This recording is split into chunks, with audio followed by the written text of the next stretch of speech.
하나님 말씀 마가복음 11장 1절로 10절까지의 말씀입니다. 그들이 예루살렘에 가까이 와서 감람산 벳바기와 베다니에 이르렀을 때에 예수께서 제자 중 둘을 보내시며 이르시되 너희는 맞은편 마을로 가라. 그리로 들어가면 곧 아직 아무도 타보지 않은 나귀 새끼가 매여 있는 것을 보리니 풀어 끌고 오라. 만일 누가 너희에게 왜 이렇게 하느냐 묻거든 주가 쓰시겠다 하라. 그리하면 즉시 이리로 보내리라 하시니 제자들이 가서 본즉 나귀 새끼가 문 앞 거리에 매여 있는지라. 그것을 보니 거기 서 있는 사람 중 어떤 이들이 이르되 나귀 새끼를 풀어 무엇 하려느냐 하매 제자들이 예수께서 이르신 대로 말한데 이에 허락하는지라. 나귀 새끼를 예수께로 끌고 와서 자기들의 겉옷을 그 위에 얹어 놓으매 예수께서 타시니 많은 사람들은 자기들의 겉옷을 또 다른 사람들은 들에서 된 나뭇가지를 길에 펴며 앞에서 가고 뒤에서 따르는 자들이 소리 지르되 호산나 찬송하리로다. 주의 이름으로 오시는 이여 찬송하리로다. 오는 우리 조상 다윗의 나라여 가장 높은 곳에서 호산나 하더라. 아멘. 이 말씀의 권면과 은혜가 우리 교회 가운데 저와 여러분 가운데 가득하게 되기를 예수 이름으로 축복합니다. 지난주간 고난주간을 끝냈는데 마가복음 이제 5주간이 고난주간 시작되고 있습니다. 예수님께서 예루살렘에 올라가는 노중이었습니다. 이 노중에 나사로가 살아났고 소경거지 바디메오가 눈을 뜨게 되었습니다. 소경거지 바디메오가 맺힌 말이 있습니다. 다윗의 자손 예수여 나를 불쌍히 여기소서. 사람들은 속으로만 생각하고 있었습니다. 저분이 다윗의 자손인가? 아니야, 선지자 중에 한 명 정도겠지. 이렇게 하다가 선생쯤 될 거야. 랍비야, 위대한 랍비야. 이러다가 갑자기 초점이 저분이 다윗의 자손이라는 논의로 옮겨지게 된 겁니다. 그 시발점은 그 도화선을 일으킨 사람은 소경거지 바디메오였습니다. 바디메오가 다윗의 자손 예수여 나를 불쌍히 여기소서라고 간청했고 그 간청에 주님이 응답하셔서 그의 눈을 뜨게 하셨습니다. 그럴 때에 정말 다윗의 자손이 맞구나. 소경을 눈뜨게 하다니 그 이적 앞에 사람들은 깜짝 서프라이즈 놀랐습니다. 그리고는 예루살렘으로 올라간 6월절 행렬이 일제히 다윗의 자손의 행렬이 된 것입니다.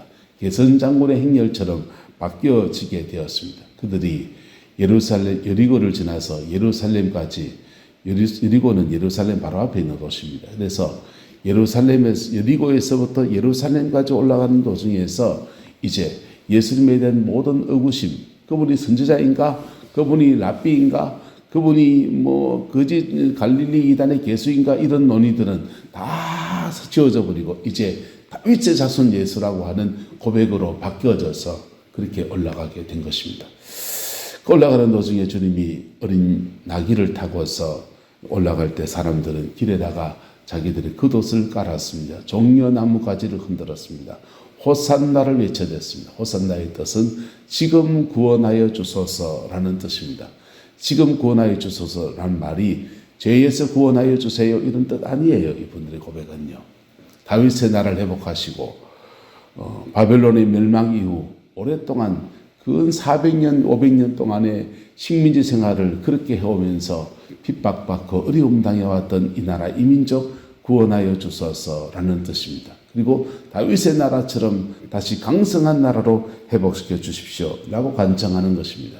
그래서 그들은 당신이 왕이 된다면 나는 당신의 노복이 되고 신하가 되겠다는 의미로 겉옷을 깔았습니다. 지난주에 말씀드린 것처럼 유대 나라는 어떤 사람을 왕으로 옹입할 때 그 사람이 왕의 권위를 존중하는 사람들은 자기들 겉옷을 깝니다. 겉옷을 깔고 그 위에다가 왕을 세워요. 그리고 선지자가 기름을 부으면서 왕의 대관식이 거행되는 겁니다. 예수님의 대관식입니다. 제자들도 겉옷을 깔고 백성들도 겉옷을 깔고 누구 뭐라 할 것 없이 그냥 알아서 눈치껏 그냥 겉옷을 다 깔고 있습니다. 당신의 나라가 회복된다면 나는 당신의 군병이 되겠습니다. 로마를 처단하는데 내가 앞장서겠습니다. 뒤를 따르겠습니다. 라고 위대한 결의 드린 것입니다.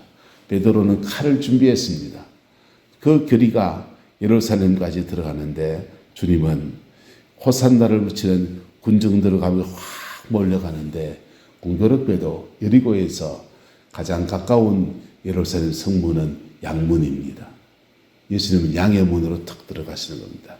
양문에는 제사장들이 유월절에 쓸 양을 잡아들려고 목동들이 길러놓은 양을 이제 인수인계하려고 양문 입구에서 제사장들은 기다리고 있습니다. 다윗에서는 예수를 기다리는 게 아니고 누구를요? 양을 기다리고 있습니다. 근데 와야 될 양이 안 오고 사람들이 일단의 무리들이 막 떼를 지어서 호산나를 외쳐대면서 난리 하면서 옵니다. 예수님은 다윗의 왕이신데 속죄의 어린 양이 되셔서 양문으로 들어오신 겁니다. 제사장들은 저 사람들을 하지 못하게 하라면 이 양문인데 당신은 왜 이리 들어왔냐고 지금 난리가 난 겁니다. 주님은 이 사람들이 떠들지 아니하면 외치지 아니하면 돌들이 소리를 지를 것이다 라고 말했습니다. 그들의 중심에 있는 진심, 소망과 열망들을 이해하신 것이지요. 하지만 주님의 원래의 뜻은 양문으로 들어가셔서 유월절 어린 양이 되시는 것입니다. 우리가 신앙생활을 하면서 주님을 이렇게 따르는 무리들처럼 그렇게 신앙생활을 할 수 있습니다. 그러나 정말 예수님과 인격적 관계는 십자가에 달린 예수 그리스도, 그분을 나의 구주로 나의 하나님으로 받아들이는 그 인격적 관계에서부터 제대로 시작되어지는 것입니다. 그 복과 은혜가 저와 여러분과 함께하게 되기를 예수 이름으로 축복합니다. 예수님을 인격적으로 영접한 사람들이 자기의 삶을 믿음으로 살아나갈 때 메시아인 예수 그리스도, 왕으로 오신 예수 그리스도는 우리를 통해서 우리의 삶의 자기 안에서 왕으로서 역사하시기 시작합니다. 그리고는 우리의 삶을 멋지게 개선 행렬처럼 그렇게 풀어주시는 분이 바로 우리 주님이십니다. 이사야서에는 이런 말씀이 있습니다.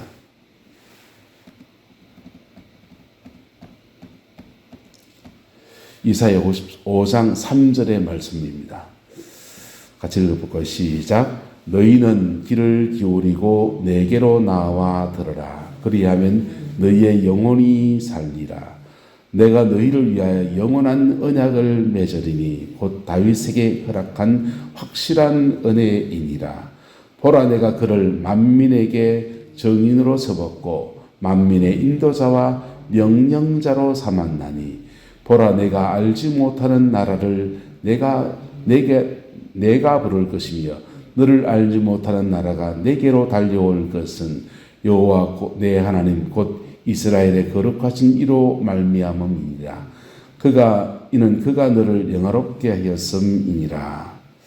이게 우리나라 성경에는 번역을 이렇게 해서 잘 이해하지 어렵게 되어 있어요. 그런데 원래의 뜻은 이렇습니다. 현대의 국제 주석이라고 국제적으로 굉장히 공인된 주석이 있는데 그 주석에는 이렇게 풀어져 있습니다. 내가 너희를 위하여 영원한 언약을 맺을 것인데 이는 다윗에게 허락한 은혜를 근거해서 다윗에게 한 약속에 근거하여서 너희와 영원한 언약을 맺을 것이다. 이렇게 풀어집니다. 그래서 다윗에게 하나님께서 왕위를 떨어지지 않겠다고 하는 다윗 언약, 사무엘하 7장에 나오는 다윗 언약에 근거해서 너희와 새로운 언약, 영원한 언약을 맺어줄 것인데 다윗에게 맺은 언약은 뭐냐? 보라, 다윗을 만민에게 정인으로 세웠고 만민의 인도자와 명령자로 삼아서 다윗의 나라를 통해서 온 세계 열방을 다스리는 그 통치자의 영광을 다윗에게 주었다라는 것입니다. 그런데 다윗의 언약에 근거해서 너희와 맺을 새 언약은 내용이 뭐냐? 5절입니다. 보라, 네가 알지 못하는 나라를 내가 부를 것이며 너를 알지 못하는 나라가 내게로 달려올 것이다 라는 것입니다. 자, 이방 민족들과 주변 열강들과의 사이에서 다윗은 통치자와 군림자로 그렇게 축복의 언약을 입었다라는 것입니다. 그런데 다윗 언약의 근거에서 새로운 이스라엘 역사 안에 세워질 새 언약은 무엇인가 하면은 주변 나라들과 주변 민족들 속에 따라서 제사장 나라 될 것이다 이 말이에요. 영적인 의미입니다. 영적인 통치를 너희들 통해서 이방 나라들과 모든 민족들 가운데 향하여 줄 것인데 그렇게 되려고 하면 제사장 나라가 되려고 하면 여호와 내 하나님 곧 이스라엘의 거룩하신 이로 말미암음이니라. 이는 그가 너를 뭐하게 했다? 영화롭게 했다. 바꾸면 이렇습니다. 이스라엘 백성들은 다윗의 나라가 와서 다윗처럼 이 로마든지 이집트든지 열강을 다스리는 만민의 인도자와 만민의 명령자와 주권자로 삼는 그런 나라를 꿈꾸면서 호산나를 외쳐댔다면 예수님께서는 제사장 나라가 되는 꿈. 할렐루야. 모든 민족에게 구원의 역사를 베풀어주고 죄사함의 그 은혜를 그 진리를 전하는 사람들, 진리를 전하는 역사 그 주님이 일으키시고 그리고 주를 따르는 모든 백성들이 그 진리를 나누어 줄 때 그때 제사장 나라가 되는 겁니다. 우리 내남제일교회는 저가 제사장이겠죠. 어떻게 보면은. 자, 그런데 만약에 우리 교회가 커졌다고 합시다. 그러면 저 혼자 감당이 안 되잖아요. 부목사를 둘 수도 있을 겁니다. 구역장을 세우고 평신도를 세우고 해서 그 제사장 그룹을 만들 겁니다. 하나님의 성직을 나누어 짊어질 수 있는 그런 직분자들을 세울 겁니다. 그렇게 교회가 성장해 가면 그래 해야 되겠죠. 만약에 예수님 혼자 지금 제사장이십니다. 그런데 이스라엘 민족 전체가 막 구원의 은혜에 돌아오게 되면은 손이 모자랍니다. 그럼 뭐 해야 됩니까? 12 제자를 통해서 또 70명의 제자를 통해서 그들을 훈련시키고 그들을 뻗어나가서 제사장의 사명을 감당해 나가는 겁니다. 그리고는 더 많아지면요. 예루살렘 그 마가의 다락방에 120명이 모여서 회개하다가 은혜 받았으니 120명의 사람들 그 베드로의 설교를 통해서 은혜 받은 누구 다 모여가지고 그래가지고는 제사장 민족처럼 제사장 어떤 국가처럼 집단처럼 그렇게 쓰임 받는 겁니다. 예수님께서는 다윗의 나라를 회복시키러 오셨습니다. 그런데 세워진 다윗의 나라는 그들이 열망하는 세계를 힘으로 정복하는 통치적 다윗의 나라가 아니고 현세적 다윗의 나라가 아니고 영적으로 세상을 정복해가는 그런 다윗의 나라입니다. 에이, 꿈 다 깨졌네. 이럴 수 있습니다. 근데 나폴레옹이 이런 말을 했습니다. 그가 세계 정복을 이루고 나서 그리고는 반란이 일어나서 감옥에서 쓸쓸한 세월을 보내면서 나폴레옹이 이런 말을 했습니다. 나는 칼로 세상을 지배했는데 예수 그리스도 당신은 사랑으로 세상을 정복하셨습니다. 그렇게 고백을 했다고 합니다. 힘과 힘으로 부딪혀서 한 나라가 강성해지고 제국주의를 통해서 다른 나라를 억압하고 조공을 받고 그 식민지를 삼고 그 식민지 삼은 백성들은 호의호식하고 잘 살고 누릴지 모르지만은 그 수탈당한 민족들은요. 우리는 일제 36년을 보냈습니다. 그리고 그 36년 그 보내는 동안에 수탈당한 민족의 역사를 보내면서 우리는 일본이라고는 그다 일본이 그냥 안 부르잖아요. 항상 놈을 붙여서 일본 놈 이래 부르지 않습니까?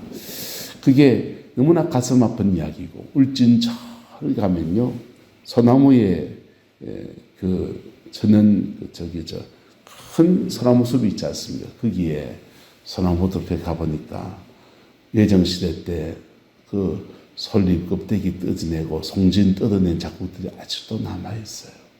나라 곳곳에 외정시대의 상흔들이 아직도 산 허리 안에 금광들 속에 이런저런 것 속에서 사람들의 심령 안에 정서 안에서 이렇게 남아있습니다. 주님은 사랑의 정복자가 되시려고 온 인류를 죄사하시고 긍휼을 베푸시는 은총 안에서 우리를 세우시려고 제사장 민족이 삼으시려고 그렇게 오셨어요. 백성의 열망과 예수님의 꿈이 교체되는 지점에 바로 예루살렘 입성의 사건이 있습니다. 오늘 우리 주님은 우리 속에서도 그렇게 임하십니다.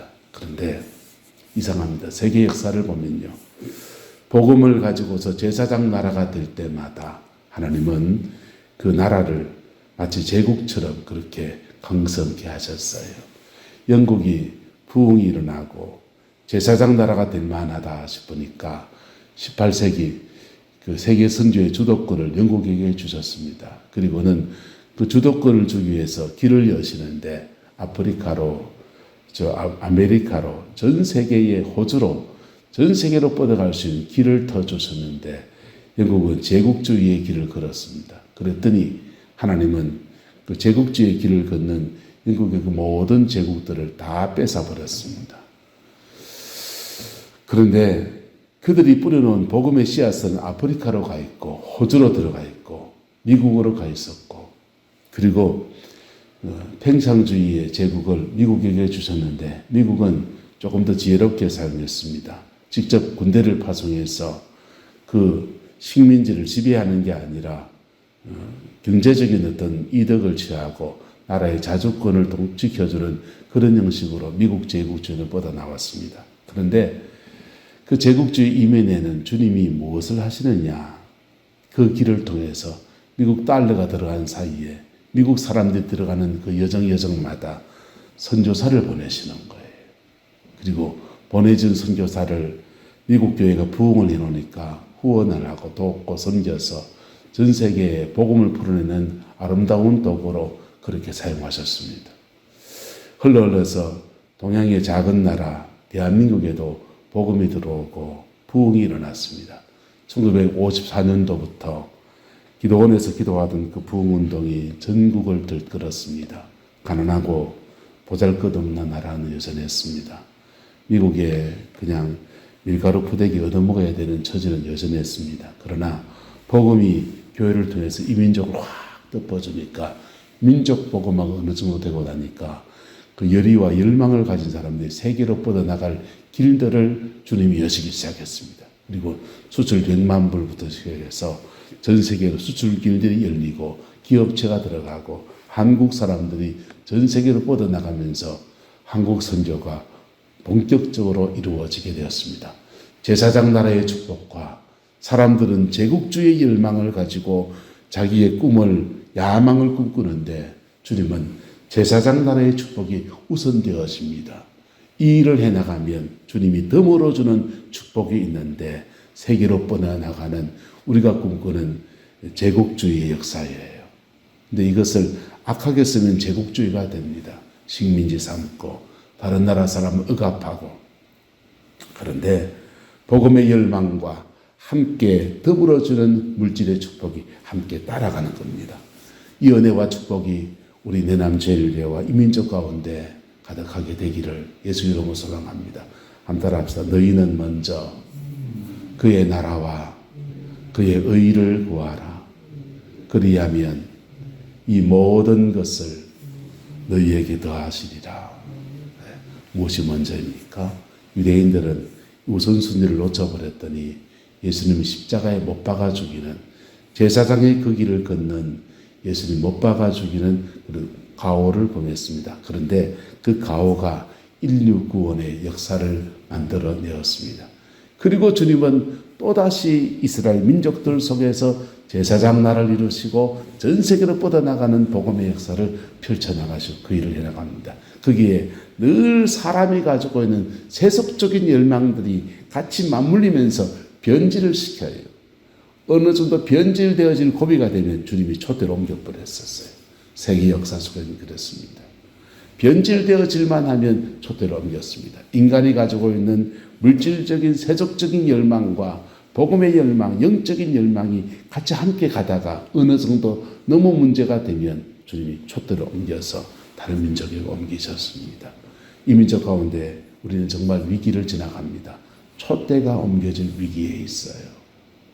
복음의 열망을 다시 회복하고 하나님의 이 제사장적 사명을 다시 확인하고 다시 새롭게 하는 은혜가 있게 되기를 예수 이름으로 축복합니다. 교회부터 새로워지고 정치인도 새로워지고 경제인도 새로워지고 모든 사람들이 저를 섬기는 사람들이 새로워질 때 우리 그 일을 걸어가게 될 것입니다.